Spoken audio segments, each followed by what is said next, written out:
जय राम जी की कथा सरिता। आइए मैं आज आपको एक कथा सुनाता हूँ और इस कहानी का शीर्षक है लक्ष्मी के पाँव।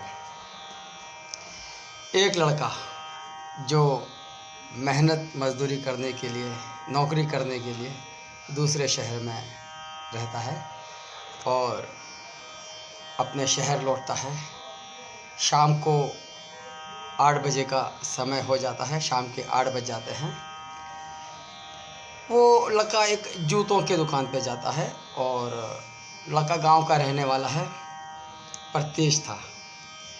उसका बोलने का लहजा गांव वालों की तरह ज़रूर था, लेकिन अलग था। उसके बोलने में विद्वत्ता थी। उम्र करीब रही होगी उसकी 20-22 साल। दुकानदार की पहली नज़र उसके पैरों पे जाती है। उसने देखा दुकानदार जी ने लेदर के शूज़ पहने थे, अच्छे से उसके ऊपर पॉलिश किए हुए थे। दुकानदार बोला, कहिए क्या सेवा करूं? दुकानदार से लड़के ने कहा, मेरी माँ के लिए चप्पल चाहिए, लेकिन टिकाऊ होनी चाहिए। दुकानदार जी ने पूछा, क्या वो आई हैं या उनके पैरों का नाप? लड़के ने तुरंत अपनी जेब से अपना बटुआ निकाल के उसमें से 4 फोल्ड किया हुआ, 4 घड़ी किया हुआ एक कागज़ निकाला, जिस पर आउटलाइन बनाई हुई थी दोनों पाँव की। दुकानदार बोले, अरे बेटा, मुझे नाप के लिए तो नंबर चाहिए।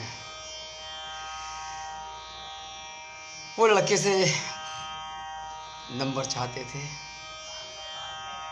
लड़के के अंदर अचानक कुछ ऐसे भाव जागृत हुए।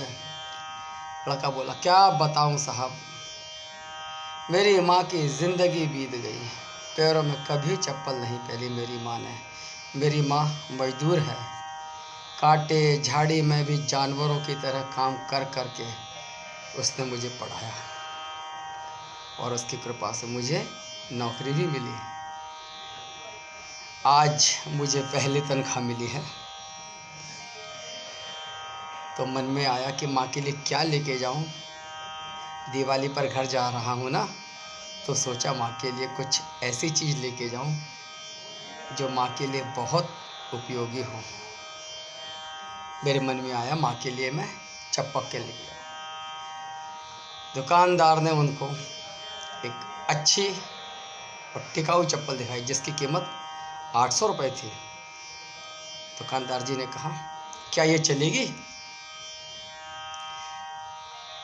लड़का तो उसको किसी भी कीमत पे खरीदने के लिए तैयार था। विषय माँ से जो जुड़ा था। दुकानदार ने सहज ही पूछा, बेटा कितनी तनख्वाह है तुम्हारी?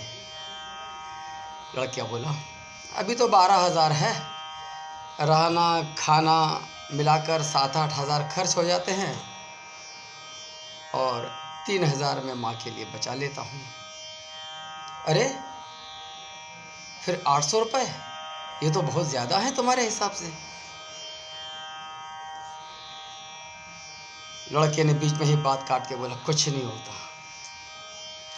दुकानदार ने चप्पल को बॉक्स में पैक करके दे दिया। लड़के ने तुरंत चप्पल के पैसे दिए और खुशी खुशी दुकान से बाहर निकलने लगा। चप्पल जैसी चीज़ कोई किसी को भेंट दे सकता है, इतनी महंगी। पर दुकानदार ने उससे तुरंत आवाज़ लगाया, रुको, थोड़ा रुको बेटा। साथ ही दुकानदार ने एक और बॉक्स उस लड़के के हाथ में दे दिया और बोले, यह चप्पल तेरे इस भाई की ओर से माँ के लिए गिफ्ट है। माँ से कहना, अगर पहली खराब हो जाए तो दूसरी पहनना, लेकिन नंगे पाँव नहीं घूमना। और ये भी सुनो, माँ से बोलना इसे लेने को मना भी नहीं करेगी, वो इसको लेने से मना मत करना। दुकानदार ने उसको जाते हुए देखा उसकी दोनों आंखें भर आईं। दुकानदार ने पूछा, क्या नाम है तेरी माँ का? लड़के ने उत्तर दिया, लक्ष्मी। दुकानदार ने कहा, उन्हें मेरा प्रणाम कहना। और क्या मुझे तुम एक चीज़ दे सकते हो? लड़के ने कहा, बोलिए। दुकानदार बोले, वह पेपर जिस पर तुमने पैरों की आउटलाइन बनाई थी, मुझे वह पेपर चाहिए।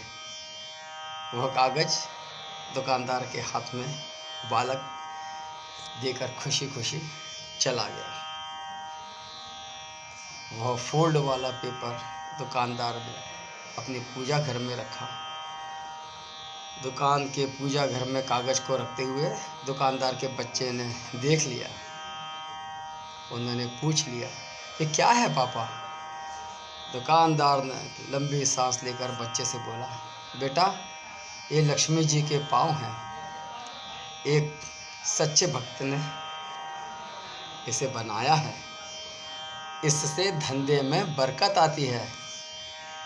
बच्चों ने दुकानदार की बातों को सुना और उन्होंने भी उस कागज को प्रणाम किया। माँ तो इस संसार में साक्षात परमात्मा है। बस हमारे देखने की दृष्टि और मन का सोच श्रद्धापूर्ण होना चाहिए। माँ को प्रणाम। या देवी सर्वभूतेषु मातृरूपेण संस्थिता, नमस्तस्यै नमस्तस्यै नमस्तस्यै नमो नमः। जय राम जी की।